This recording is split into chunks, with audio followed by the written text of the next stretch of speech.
So the Fair Work Commission has just announced a modest pay increase for working people of only 59 cents an hour.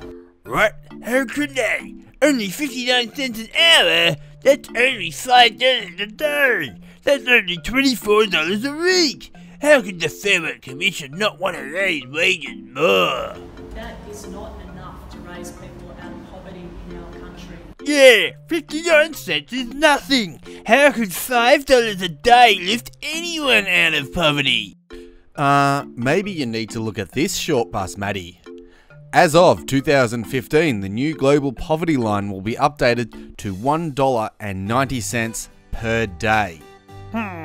Wait a minute. Doesn't that mean that this increase alone is actually almost 3 times the real poverty rate? Yep.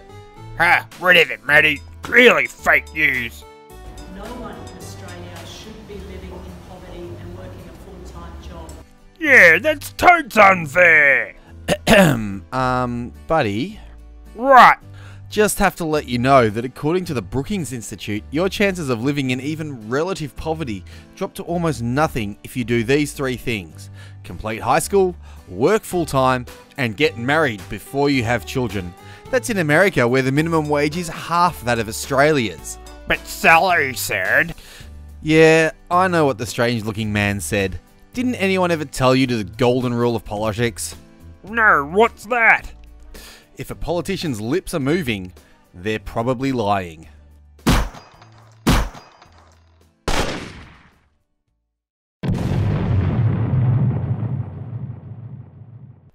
The person in the video is ACTU Secretary Sally McMannus. Her statements came in response to the Fair Work Commission's recent decision to raise the minimum wage. Not content with the government already forcing businesses to either overpay employees or not hire them at all, the ACTU was upset with the size of the increase. I'll get back to her press conference later, but I want to point out that it appeared on an article about an ad for an after-school nanny. An ad seeking a $350 a week after-school au pair posted on a Woolworths community message board in the inner West Sydney suburb of Balmain has raised eyebrows for its extensive list of duties and relatively low pay rate. We're a Balmain family looking for an after-school caregiver for 14 hours per week, $25 an hour, starting early 2018, it reads. Hours will be 2:45 to 6:15 p.m. Monday, Tuesday, Wednesday, Thursday, and you will be caring for our 2 children aged 8 and 4. The role involves school pickups in the Balmain Birch Grove area, so the successful applicant will need his or her own car as well as a clean driver's license. As well as a kind and generous nature, excellent English is essential as you will be helping our Year 3 child with spelling and other homework. Other duties include preparing kids' dinner, making school lunches, walking our dogs, as well as light housework such as folding and washing. Would suit university student or an au pair who has some free hours. Minimum 6 months commitment, must have working with children trek, and first aid certificate. Looking forward to hearing from you. Someone wrote on the job advertisement, "Don't want much for $25 an hour, do you?" To which the simple reply is, if you don't like the conditions offered, don't apply for the job, you muppet. The ad came with the usual calls for more regulation. It even quotes a university, because we all know modern universities are just bastions of intellectual honesty. "We clearly need regulation that better safeguards the interests of both au pairs and families.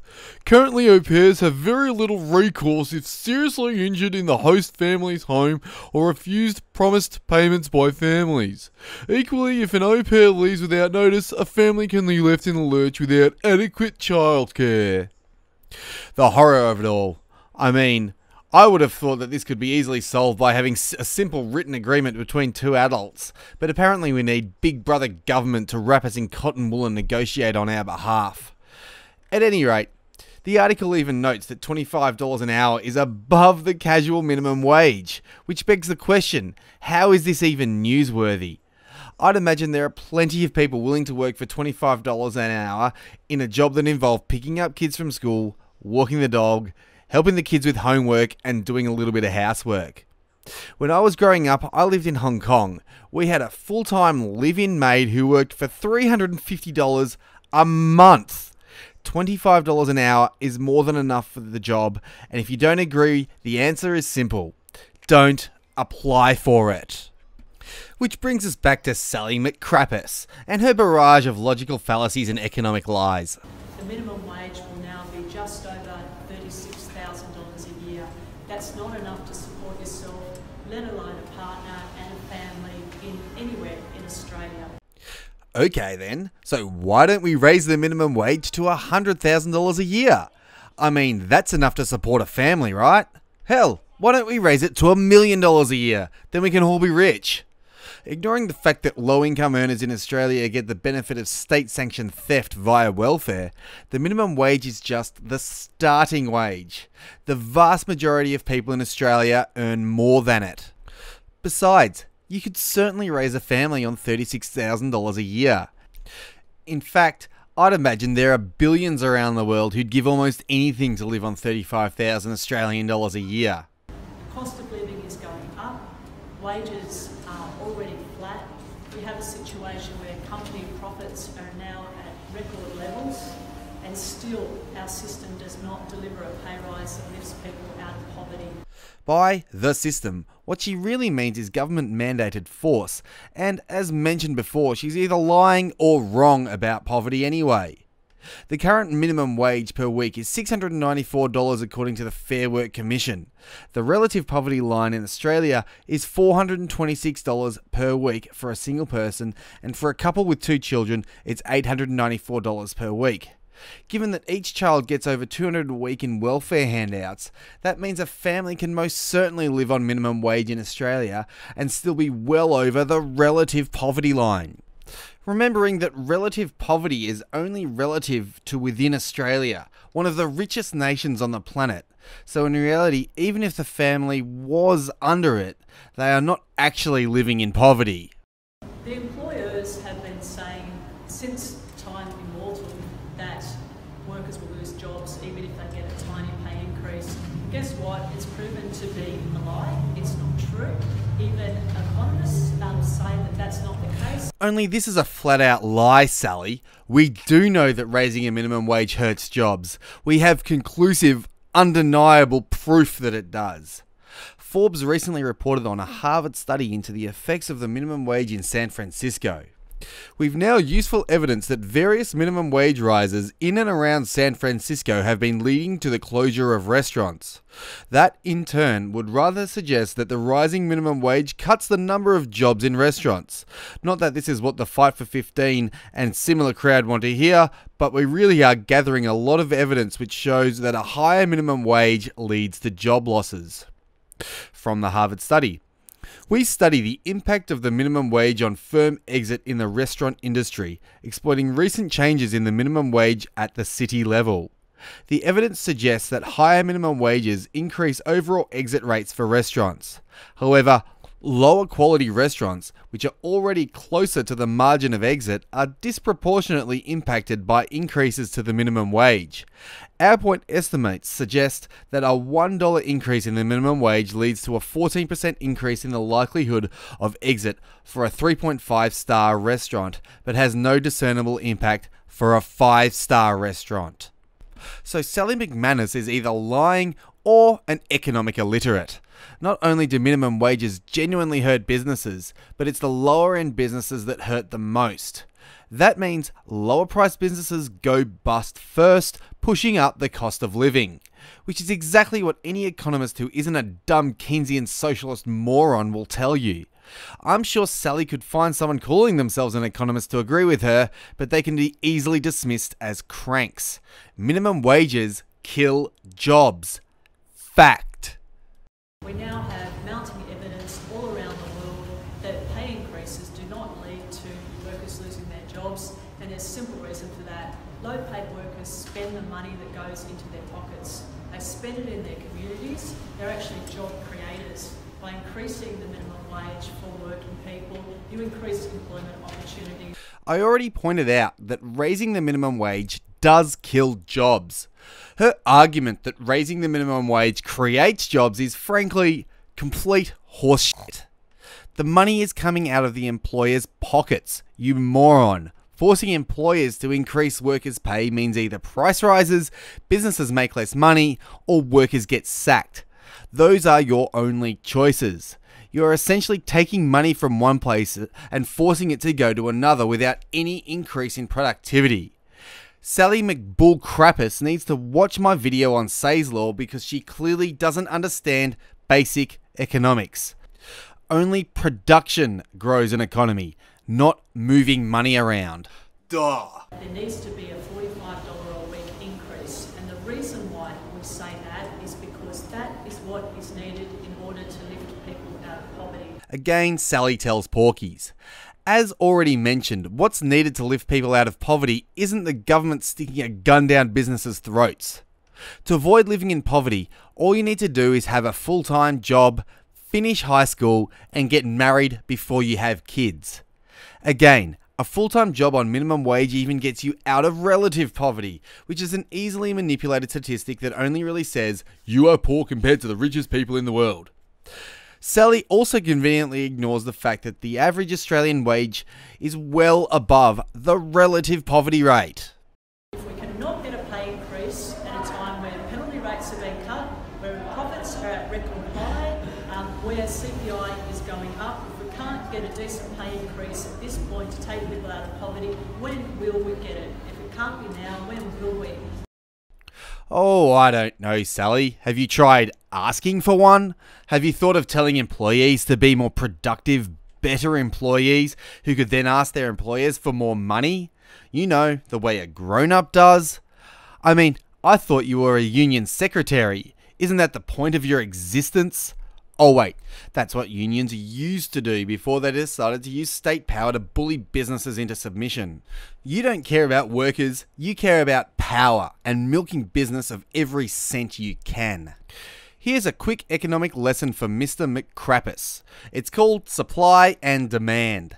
The minimum wage is nothing more than a price floor set above the market equilibrium that means you get an increased supply of workers along with lower demand for them. You see this when you look at employment statistics, more specifically youth unemployment. The national unemployment rate sits at 5.4%, while youth unemployment is more than double that at 12.4%. Who do these union fools think are more likely to earn minimum wage? A middle-aged professional with years of experience or an 18-year-old high school leaver? When McMannus says minimum wages don't kill jobs, she's either lying or completely ignorant of economic reality. This is the secretary of the largest union in the nation. Unions came about in order to help workers, but instead they have been corrupted by state power and now campaign openly for measures that hurt the lowest skilled and most needing of a job. Unions don't give half a fart about workers. They only care about memberships and power. When they come out and attack the Fair Work Commission, who raised the minimum wage, it's nothing but a power play. It's nothing but propaganda that should be laughed out of existence. Unions only want more control over the economy. They are the ones who overregulated industrial relations and created the Fair Work Commission in the first place. Since then, employers have become less and less likely to hire full-time workers. Then, because they lack any level of self-reflection, they complain about the casualisation of the workforce that they themselves created. Like good little far-left Marxists, rather than look at their own ideas critically, it's always someone else's fault. The rules need to change. They need to change so that we have a country that's fair, and key to that fairness is to make sure that not one single one of us is living in poverty. Here's an idea, Mr. McMannus. Why doesn't every member of the ACTU adopt a poor person? If you are so against poverty, go out, find where they are, and use your own money to make them less poor. Then again, you are a leftist, and being a leftist in what is still a relatively free market economy makes you a hypocrite by definition. I won't be expecting logical consistency and intellectual honesty from the likes of you. What I will say is that this is clear evidence that unions are either dishonest, corrupt, or are just too ignorant of economics to have any credibility at all. They might fool a few special snowflakes, but the rest of us can just shake our heads. What's truly fair is letting individual employers and employees decide between themselves what conditions of employment should be. Unless an employer is putting their employees at undue risk without disclosure or appropriate safety precautions, or one party breaks terms of a contract, then the government has no right to butt their fat heads in private business. All minimum wages do is prevent the lowest skilled workers from getting jobs. They put upward pressure on prices and they make it harder for businesses to expand. If the ACTU really wanted more people working at higher wages, they'd be doing all they could to ensure that starting a new business and hiring workers was as easy as possible. More businesses in an economy means more demand for workers, and more demand for workers means higher wages. They could also fight against mass immigration, but that's another story. So what's the moral of the story here, Short Bus Matty? Never trust a politician, especially when they're a leftist. Damn right, buddy. Damn right. That is not enough to raise people out of poverty. No one in Australia should be living in poverty, out of poverty, living in poverty, out of poverty, out of poverty, out of poverty, out of poverty, taking people out of poverty, take people out of poverty, not living in poverty.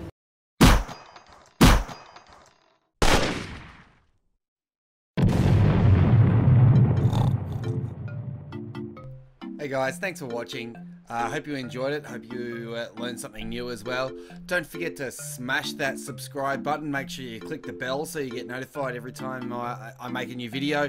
Also, go check out all my other social media. All the links are in the description. I have a BitChute account as well, and I just put a video up on BitChute that I didn't put on YouTube. It was a BitChute exclusive, so please feel free to go check it out.